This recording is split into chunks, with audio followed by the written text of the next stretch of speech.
Thank you very much, everybody. Please, this is such an honor.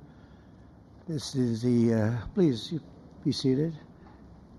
This is the first time we've been at the new and improved Rose Garden, and people are loving it. They're loving it like they've not loved a lot of things. We have the Presidential Walk of Fame, which you just saw, and it just opened, and we wanted to get it open for this occasion. We were hoping we were able to get outside, and the weather allowed us to. It was supposed to be a terrible rainy day. I was telling Erika, and God was watching, and he didn't want that for Charlie. He just didn't want that. So it's really beautiful. It couldn't be more beautiful. Today we're here to honor and remember a fearless warrior for liberty, beloved leader who galvanized the next generation like nobody I've ever seen before, and an American patriot of the deepest conviction, the finest quality and the highest caliber, the late, great Charlie Kirk.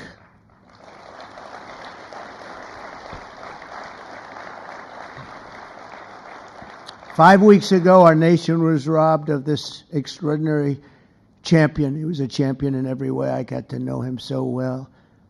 He didn't like losing, and he was able to fight people that were enemies, and he didn't necessarily love those enemies so much. You know, I heard he loved his enemies, and I said, wait a minute, is that the same Charlie that I know? I'm not sure, but I didn't want to get into it.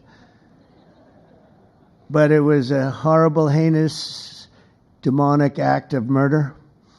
He was assassinated in the prime of his life for boldly speaking the truth, for living his faith and relentlessly fighting for a better and stronger America. He loved this country. And that's why this afternoon it's my privilege to posthumously award Charles James Kirk, our nation's highest civilian honor, the Presidential Medal of Freedom. Thank you.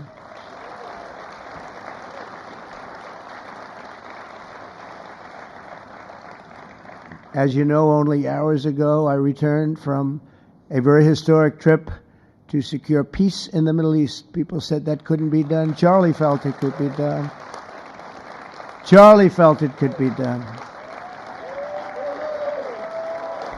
Thank you. Thank you. Thank you very much. But I raced back halfway around the globe. I was going to call Erika and say, Erika, could you maybe move it to Friday? And I didn't have the courage to call. But you know why I didn't call? Because I heard today was Charlie's birthday. And I said, you know, that was a definite. And I said, we're going to have to forget about some of those very big, very rich countries that expected me to be there. And I can tell you, based on the length of that flight, I wouldn't want to go back tomorrow. But I would not have missed this moment for anything in the world. Nothing. And it's a very important time for our country, and our country is doing so well. It's never done better. We are a country with almost now $18 trillion of investment coming in. Nobody's ever seen anything like that. Previous administration had less than $1 trillion for 4 years. We have more than 18, it'll be much more than 20 by the time the year, more than $20 trillion. There's never been a country in the world that had anything like that. What's happened to our country is incredible in a short period of time. Charlie was a big person for, sir, can we close up those borders, please, a little bit? You know, they're really leaking badly. I said, Charlie, I haven't gotten there yet. But, you know, it came out last 4 months. Literally nobody was allowed into our country. And the only people that were allowed in were people that came in legally. The borders are absolutely stone cold closed. And they reported 0, 0, 0, and 0. So that's pretty good. But he was a big believer. He wanted people in the country more than I did, frankly. He wanted them to come in legally. And he got his wish.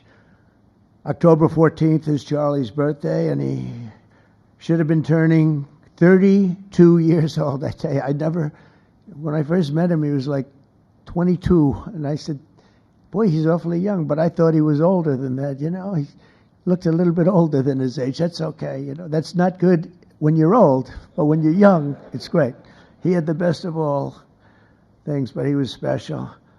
But instead, Charlie is attaining a far more important milestone. We're entering his name forever into the eternal roster of true American heroes. He's a true American hero, an amazing person, way, way beyond his years. And I'm honored to be joined by a woman who has endured unspeakable hardship with unbelievable strength, and that's Charlie's widow, Erika. And I just want to thank you, Erika. He loved you so much. I was with him. Oh, please. Thank you, darling. Thank you. I was with him before I met Erika, and he told me he was going to get married. He said, "You won't believe how beautiful she is." I said, "Well, then now that I meet her, he's right." But then he also said, "And you know what? She's like the smartest person I know." See, they do go together on occasion. Not often. Not often. But on occasion they go together. But he was in love with you. He was deeply in love with you. It's great. Erika, your love and courage have been an inspiration to all of us, and we will always be here for you, and we're always going to be here for your gorgeous, beautiful children, and we'll never forget what your family has sacrificed for our country. Man loved our country. When things were going badly for our country, he was so, as you know, angry. He would get angry because he said it doesn't have to be that way. We're also pleased to be joined by an incredible group of Charlie's friends, very powerful friends, actually, and some not so powerful, and they're actually better people, okay? I know them all. They're the less powerful ones. I have to tell you that, all of you power guys down here. The best ones in the group are the ones that are less successful, but that happens too. No, they're all great, and they're here. And let's start with Erika's father. Where is Erika's father? Where are you? Where are you, Dad? Oh, look at him. Wow. I want to get a hat like that, too. I like that. How are you? Nice to see you again. Thanks as well to Vice President J.D. Vance, who's been fantastic. J.D., thank you very much. Great. Doing a great job. Did a great job on Sunday with George Slopadopoulos. Put him away pretty good. Second lady, who's a phenomenal woman, Usha Vance. Thank you very much, Usha. Thank you very much. Great woman. President of Argentina. He wanted to be here. That's Argentina's a serious flight, right?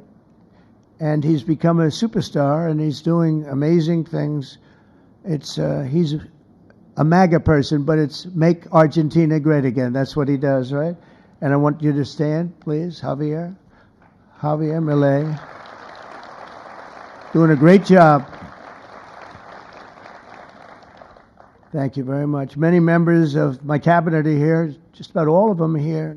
I won't go into every single one of them, but I'll announce a few of the people that have really turned this country around and helped me. Incredible people. Speaker of the House, Mike Johnson. Where is Mike? Mike, what a job you're doing, Mike.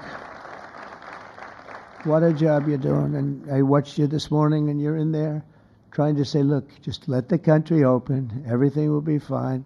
We're dealing with some radical left lunatics. And I just wish Charlie was here to fight us. I think the fight would have been over already. He would have had a march on the Capitol by people whose average age is about 21, because there's nobody that had that relationship with young people. Right, Mike? So thank you, Mike, for being here. House Majority Leader Steve Scalise. Steve, thank you very much. A brave guy and a friend. House Majority Whip, another terrific man, Tom Emmer. Tom. Thank you, Tom. Senate Majority Whip, John Barrasso. John, thank you very much. You have all these senators. I'm going to get in trouble. I'm not going to read all their names. I'll be reading all day. We'll be talking about Charlie in about 45 minutes from now. We can't do that. So all of the senators, there's so many of you. Thank you very much. I do want to thank Senator Thune for doing a terrific job. He's really been leading properly. Do you agree, Mike? The team, the two of these guys have been fantastic. So to Senator Thune, I want to thank you very much. Incredible job. I watched him this morning, and he was out there pounding them this morning on television, too. And John Barrasso, thank you for the work you've done, and congratulations on your success. But I want to thank you all and all of the Congress people that are here. And I see we have our Attorney General here, and you are doing a fantastic job. Thank you very much, Pam. Thank you. Thank you very much. We have everybody. Wow, that's incredible. Okay, I'm not going to do any more. I'm going to be here too long. But I just want to thank you. Have given him such support, but he always gave you such support. That's why you're here.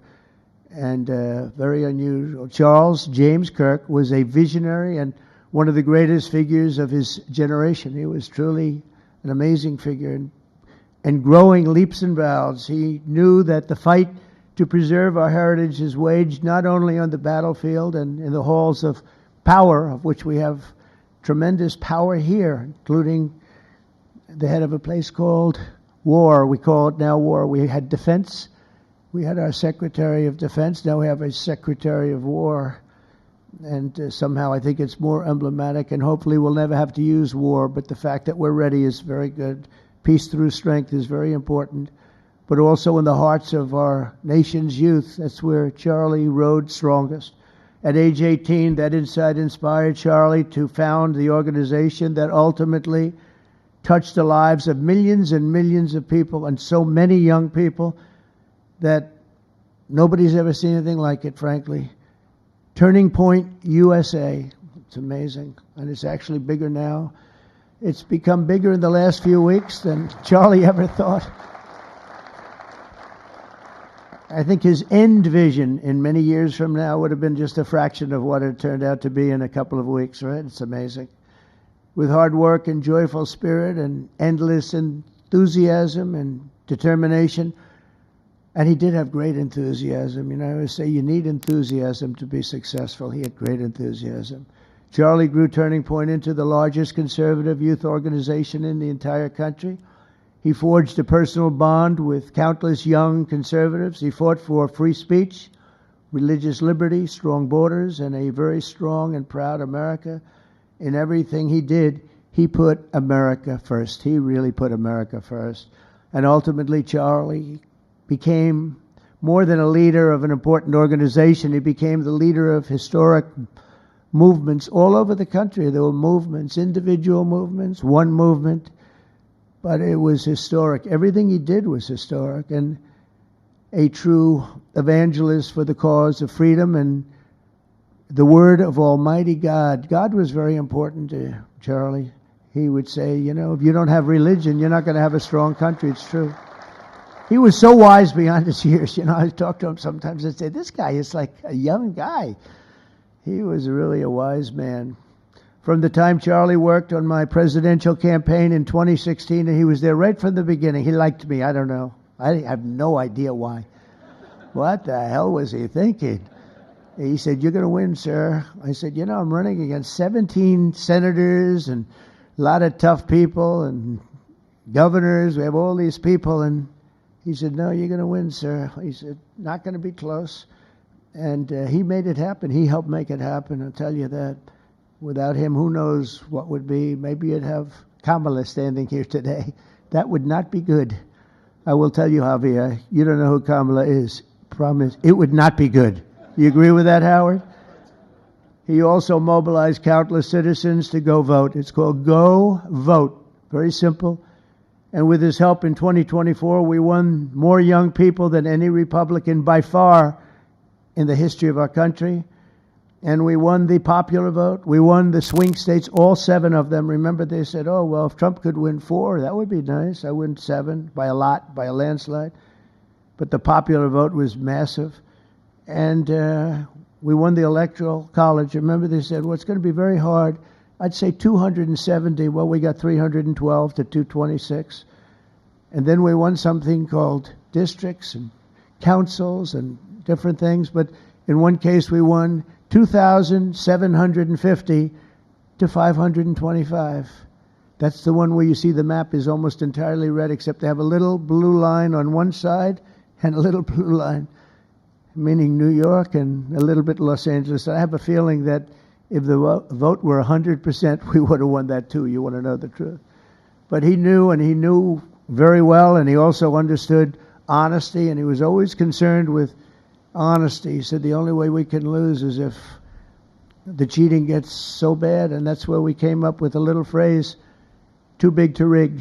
We said, go out and vote. Just go out and vote. And we had that. Remember, we used to say that all the time because people would say, oh, they're going to win. We don't have to vote. Let's go to a movie. We'll come home and watch later.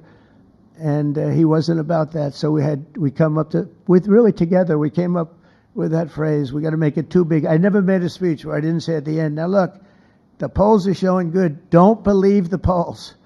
He said, we're going to make it, Susie, right? Too big to rig. So if you think we're going to win by a lot, doesn't matter. Pretend we're losing. You got to go out and vote. They voted. And at 9:02, the whole thing was over, right? 9:02. Remember they said, oh, this could go a few days. Well, it went a few minutes. 9:02. And he knew that. And I felt it, but he knew it. He knew it. I think he knew it more than anybody. But Charlie never missed an opportunity to remind us of the Judeo-Christian principles of our nation's founding or to share his deep Christian faith. In his final moments, Charlie testified to the greatness of America and to the glory of our Savior, with whom he now rests in heaven. And he is going to make heaven. I said, I'm not sure I can make it, but he's going to make it. He's there. He's looking down on us right now. It's so incredible. Look at this, how this turned out. This was supposed to be so dark and cloudy. Not dark and cloudy, is it? Look at that, how beautiful that is. There's no artist that can capture it as beautiful as it is today. Wow, it's amazing. As I said, on the day that he was assassinated, Charlie Kirk was a martyr for truth and for freedom. And from Socrates to think, and to St. Peter, from Abraham Lincoln to Martin Luther King, those who change history the most, and he really did, have always risked their lives for causes they were put on earth to defend. He was put on earth to do exactly what he was doing. He didn't want to waste time. He would have been a top student at any college in the country. I know the college as well. He's smarter than the guys there. He was so smart. But he almost, I guess, didn't have the time. He knew what he wanted to do. It wasn't like, gee, I want to sit in the classroom for 4 years listening to people teach me liberal principles, because they were never going to teach him that anyway. But he didn't have the time. He really didn't have the time. But every time the enemies of goodness and virtue tried to silence the voice of righteous and noble leaders like Charlie, they failed. They seem to fail. Ultimately, they look like they're doing well, and then they end up failing, because the truth has been unrelenting over the years, over history. And people like Charlie, it's just they've got a power that others don't have, and very few people will ever have. So today, like those martyrs before him, Charlie's voice, his message, and his legacy are stronger and greater than ever before. They are greater than ever before. Look, this is a horrible event, but it brought out the greatness of Charlie. Nothing could have ever supplanted this. It's incredible, the way people are talking about him. And with great love. I mean, I read so many stories about some of the enemies, but I watch the enemies, and it's hard for them to speak badly about him because they just don't. And then you do have people in the days since Charlie's killing, we've seen exactly why our country so dearly needed his example. We've watched legions of far-left radicals resort to desperate acts of violence and terror because they know that their ideas and arguments are persuading no one. They know that they're failing. They have the devil's ideology, and they're failing, and they know it. They feel it, and they become violent. They seem to become very violent on the left. They've rammed vehicles into federal law enforcement, fired sniper rifles at ICE agents, and me, you know. But I made a turn at a good time. I turned to the right. Charlie couldn't believe it, actually. He said, how the hell did you make that turn? I said, I don't know. But fired rifles and threaten the lives of our Supreme Court justices, our great justices. They have to be protected. We just issued a lot of money, $60 million, to protect the Supreme Court justices. Very important. We can't let anything happen.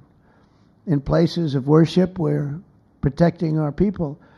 We've seen that a candidate for Attorney General in Virginia boasted that he would want to see the Republican legislature, a legislator in Virginia, shot in the head and to see his children murdered. He actually said this.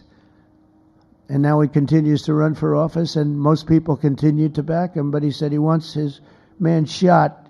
He said shot in the head and to see his children murdered. And they keep running. Pretty amazing, right? That's a bad one. Let's see how that turns out, but that's a really bad one. Nobody's heard that one before.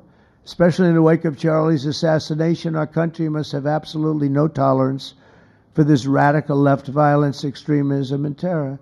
We're done with the angry mobs, and we're not going to let our cities be unsafe. We're going to make sure our cities are safe. When you have Chicago, where they had 4,000 people murdered over a very short period of time, 4,000 people, and then we have a governor stand up and say, oh, things are going swimmingly. No, they're not. We're going to make Chicago safe, just like we're going to make, look what we did in D.C. It's so nice that we started here, because this was one of the most violent places in the United States. It'd be dangerous to be right out here. But you couldn't go to a restaurant. The restaurants were all dying. The whole place was dying. You'd have these gorgeous, look at the Washington Monument over there. You'd have these gorgeous buildings and monuments and structures. And people were afraid to leave their apartment. They were afraid to go to work. They'd get into an Uber and they'd feel safe, and then the Uber would be attacked. They thought they made it to safety, and then the Uber was attacked on the trip in. But we've done a great job, and now it's considered a totally safe city. We haven't had problems.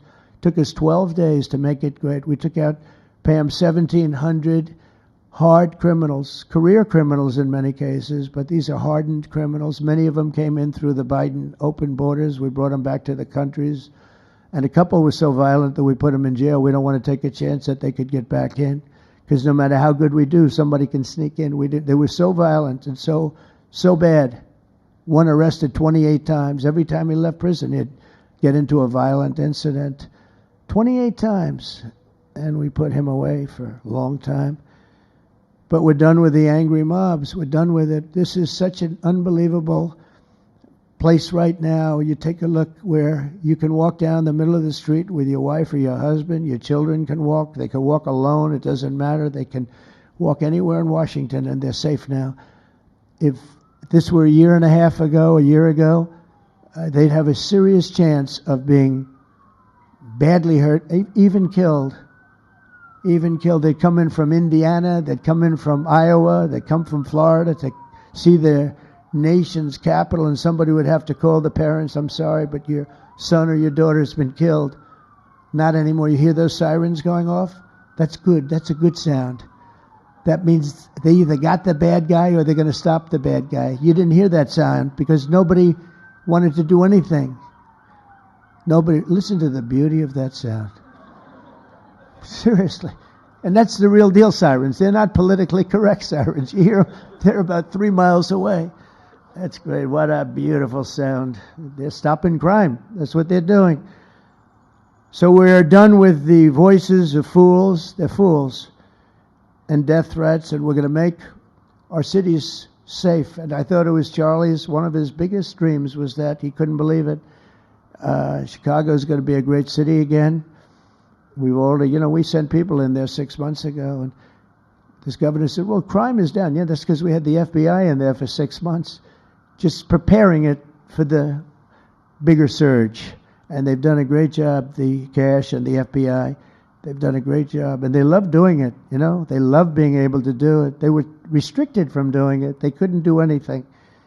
And now they're totally unrestricted. All they have to do is stop crime, and they're doing it. By the way, Memphis, as you know, you heard they went in about a week ago, one of the most dangerous places in the country, really in the world. It's not just the country. They have very few cities that would compare to some of these cities. You go to Afghanistan, you say, oh, that's unsafe. Well, the crime numbers are much better than the crime numbers in places that we have. So Memphis, I understand, is doing unbelievably in 1 week. It's like a different place. And this took 12 days, and then after that we just perfected it. But after 12 days we had good safety here. After 1 month, it's like, it's really amazing. And by the way, restaurants are booming. Restaurants are opening up. The big problem we have, you can't get into a restaurant in D.C. anymore. So they're opening up. It's a beautiful thing to see. It's called safety. It's called law enforcement and letting them do their job. And that's why I said last month that I have directed the Attorney General and the Department of Homeland Security to confront the very real threat of left-wing terrorism in our country. It's a real threat. Not when you confront it, it's not, because they're not brave people. In fact, they're cowards. When you confront them, they immediately fold. You have to see them fold. You have to see them crying. They fold. But it includes dismantling the networks that fund them and finance them, and we're finding out who those networks are. We already know quite a few of them. When you see these violent incidents and then you see people holding this gorgeous sign with beautiful wood, beautiful cardboard, wood, everything's perfect paint job, and they're all the same. There are thousands of them. You know that they weren't made in the basement out of love. They were made by anarchists, and in some cases wealthy. I'll probably find some of my nice friends that are up there being so nice to me, especially lately. They're being very nice. But it surprises you who they may be, and you almost wonder why would they do it? But they're hurting our country, and we're really taking it back one by one. If we didn't go into Los Angeles early on in the administration, the commissioner, the chief of police, Los Angeles, said if they didn't go in, we would have lost our city. Now, they already lost 25,000 houses to fire because they wouldn't let the water come in from the Pacific Northwest, which they should have done. And I said, you better do it. They didn't do it, and we had 25,000 homes where they had no water in their sprinklers, they had no water in the fire hydrants. It would have been a different kind of a thing if they did what they were supposed to do. We had to break in. We broke in and had the water come down. They said for the environment, it's great. They lost 25,000 houses. It's incredible. But the commissioner said without the federal government and President Trump's intervention, we would have lost the entire city. And we have the Olympics going there soon. I got the Olympics. We have the Olympics. We have the World Cup. And we have, most importantly, we have the 250th anniversary of our country. That's going to be most important. And all of these things are happening. And we're going to have safe cities. We're going to have very, very safe cities. So 1 month after Charlie's death, we still feel the terrible shock and the pain of his loss like just about nobody I can think of. Charlie Kirk was one of a kind. He was unstoppable. And he really was. Boy, when he had an idea in his head, he would call me, "Sir, please, you haven't done it yet." I said, "Charlie, relax. Just relax." He didn't relax. He'd call me the next day again. It got it done. But he was like indomitable and always will be. He's really irreplaceable. Nobody going to replace him. But they're going to do great. But you can't replace that kind of person and that kind of talent, frankly. The word talent is an important word, but that kind of talent. So we hold his memory in our hearts forever. Every single day of this administration, we will continue to carry out the mission for which he lived, and he really did. He lived for this country. He lived for his wife and his family, but he lived for this country too. In Charlie's honor, we will continue like we have been to fight, and to win. We're going to win so much.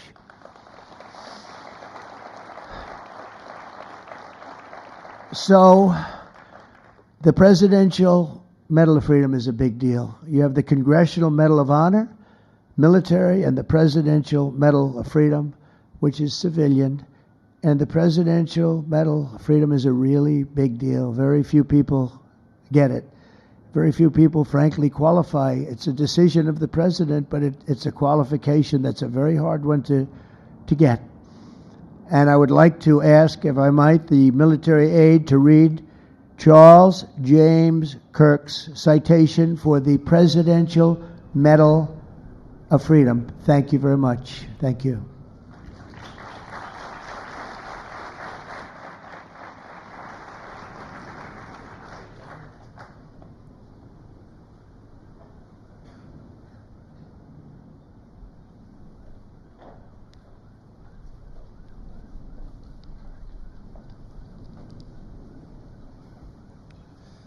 The Presidential Medal of Freedom is awarded to Charles James Kirk. Accepting on behalf of Charlie is his wife, Mrs. Erika Kirk. Charlie Kirk was one of the most influential American political figures of his generation. At just 18 years old, he founded Turning Point USA and grew it into the largest conservative youth organization in the nation. For over a decade, he tirelessly traveled the country leading a movement to restore respect for our founding principles, reawaken our national identity, and inspire a renewed spirit of religious devotion. He was one of the great debaters and communicators of his time. Despite receiving repeated threats, he remained undeterred and modeled courage, logic, humor, and grace to the next generation. On September 10th, 2025, at age 31, Charlie Kirk was assassinated while addressing a group of students. The United States honors him as a martyr for truth and freedom.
Thank you, Mr. President, for honoring my husband in such a profound and meaningful way. And thank you for making this event a priority amid the peace process in the Middle East. Thank you.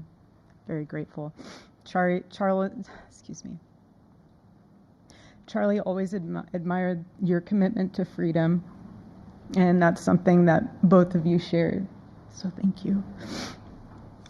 Your support of our family and the work that Charlie devoted his life to will be something I cherish forever, so thank you. To our gracious First Lady in her office for making this event possible, thank you as well. It's beautiful. To Vice President and the lovely USHA fans, your friendship has been an unbelievable encouragement. Thank you. And to all our friends and family that are here and watching from all around the world, thank you for loving us. Thank you for praying for us and for believing in what Charlie believed in. And to our Turning Point USA staff and the Charlie Kirk Show staff, we love you more than you could ever know. And to the Turning Point USA chapters that are watching all across America right now, you are the heartbeat of this future and of this movement. Everything that Charlie built, you guys are the legacy holders of that. You are living proof that his mission did not die with him. It lives through you. And Charlie always said the next generation will decide whether freedom endures. And because of you, I know that freedom will endure. It will. And today we're gathered not only to celebrate Charlie's birthday, but to honor a truth that he gave his entire life to defend, and that's freedom. The very existence of the Presidential Medal of Freedom reminds us that the national interest of the United States has always been freedom. Our founders etched it into the preamble of our Constitution, and those words are not relics on parchment. They are a living covenant. The blessings of liberty are not man's invention, they are God's endowment. Charlie lived for those blessings, not as abstract words, but as sacred promises. He used to love to journal about this topic all the time, and with such a heart postured of gratitude. And he believed that liberty was both a right and a responsibility. And he used to say, freedom is the ability to do what is right without fear. And that's how he lived. He was free from fear. He was free from compromise, free from anything that could enslave his soul. His name, Charles, literally means free man. And that's exactly who my husband was. He was a free man. And from the time I met him, sitting across from him, being interviewed on politics and philosophy and theology, anything that Charlie loved, any topic he loved, and I just saw the fire in his soul, and there was this divine restlessness within him that came from knowing God placed him on this earth to protect something very, very sacred for all of us. And he never stopped fighting for people to experience freedom. He didn't. Charlie often said that without God, freedom becomes chaos. And he believed liberty could only survive when anchored to truth. And I remember in one of his speeches, he told the audience that the opposite of liberty isn't law. He said it's captivity. And that the freest people in the world are those whose hearts belong to Christ. But what's so powerful is that Charlie had the ability to communicate so brilliantly across all generations. And he reminded us that in a world that tells us freedom is doing whatever you want to do, the real freedom is the power to live freely and to do what is right. And in one of his journal entries, he wrote that he wanted everyone to know that you can't have liberty without moral responsibility. Freedom divorced from faith eventually just destroys itself. And what's so fascinating about all of this is looking back these past 12 years of Turning Point USA and his mission, there's almost this veil of sacredness. Because what I realize is that while he was building an organization, he was also building a movement. One that called people back to God, back to truth, and a movement that was filled with courage. And ironically, for a man who impacted millions, Charlie never desired to be the center of attention. He just wasn't. My husband was not a man of extravagance. He loved simple but deeply meaningful things. Truly. He loved his late night walks. He loved buying more books than he could ever read because he felt there was no such thing as a book budget. And he loved being able to read to our kids the same bedtime story on repeat because he knew it was their favorite. But to him, that was special. And he loved to sit in the sun on a Saturday morning with his cup of decaf coffee, and his phone was off because he was honoring the Sabbath. And for him, it was that moment to catch his breath and just be in peace because he was unreachable at the moment. And he preferred quiet birthdays. But that never stopped me from telling him. I told him every single year, I said, baby, I love your birthday.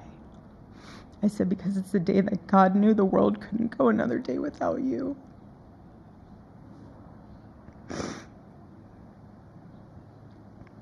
And so the rhythm of our usual birthday celebration for him was mint ice cream, mint chocolate chip ice cream. He only had it twice a year, on his birthday and 4th of July. It's just, and then after that, it was back to work as usual. But last year, his one birthday wish was to see the Oregon Ducks play the Ohio State. And they won. Oregon won that night. And it was by far one of the most memorable nights of his birthday experience of his life until today. And so, honestly, President Trump, I have spent 7.5 years trying to find the perfect birthday gift for Charlie. And it's so difficult. And those of you that have spouses or loved ones, you know how difficult it is sometimes to buy a gift for someone that you love, because he wasn't a materialistic man, so that also did not help. But now I can say with confidence, Mr. President, that you have given him the best birthday gift he could ever have. Thank you.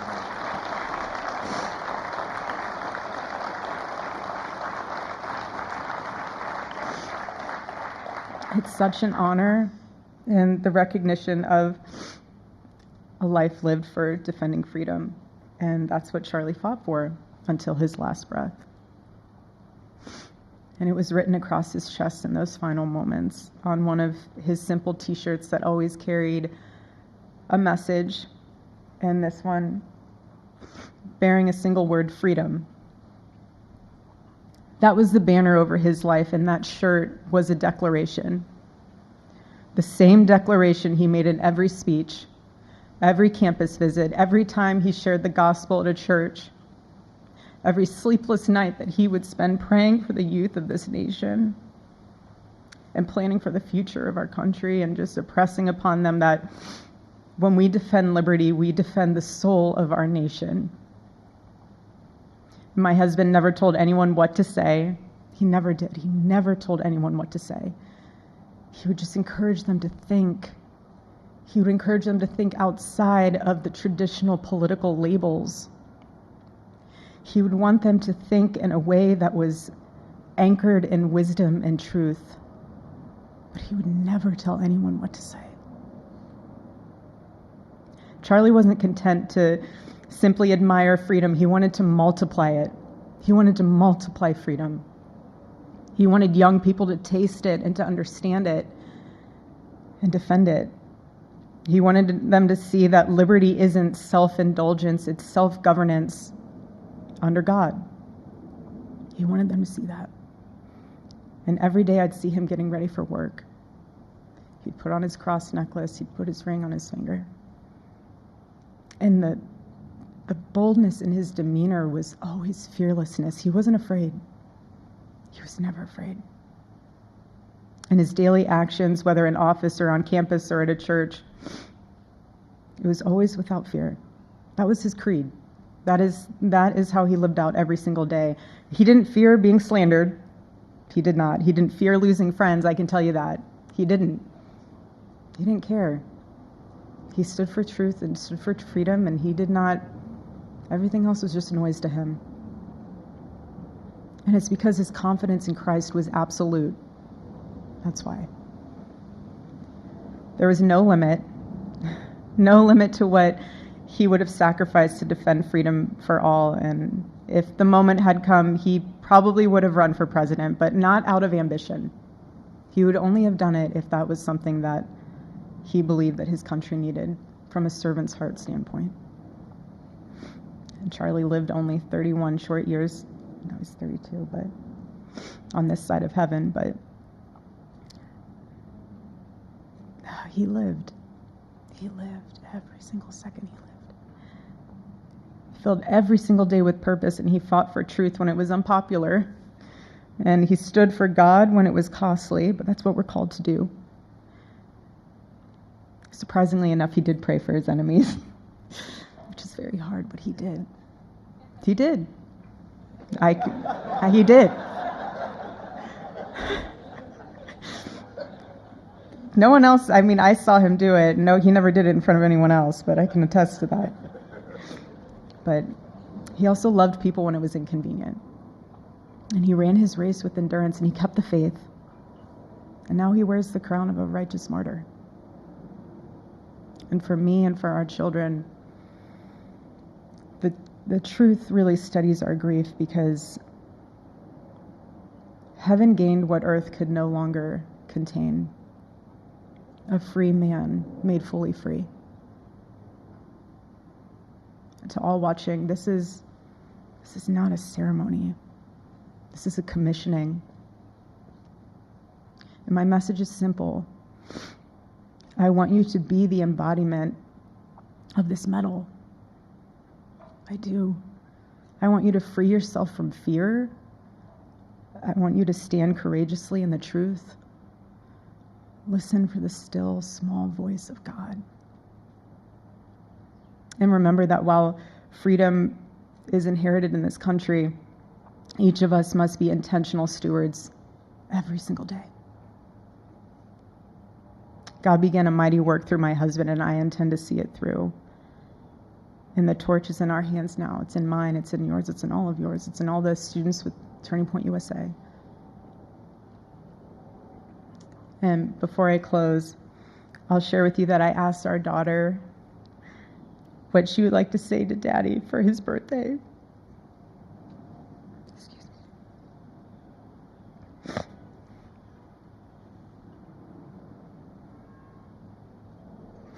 She said, "Happy birthday, Daddy. I want to give you a stuffed animal.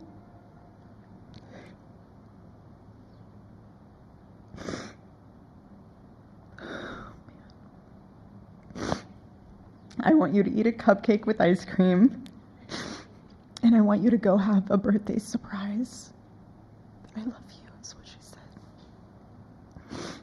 And while our son, he's precious, he can't yet speak, in classic Kirk family fashion, his actions spoke louder than his words, and his gift to you, Charlie, and myself for that matter, was deciding to become the man of the house and be fully potty trained at 16 months.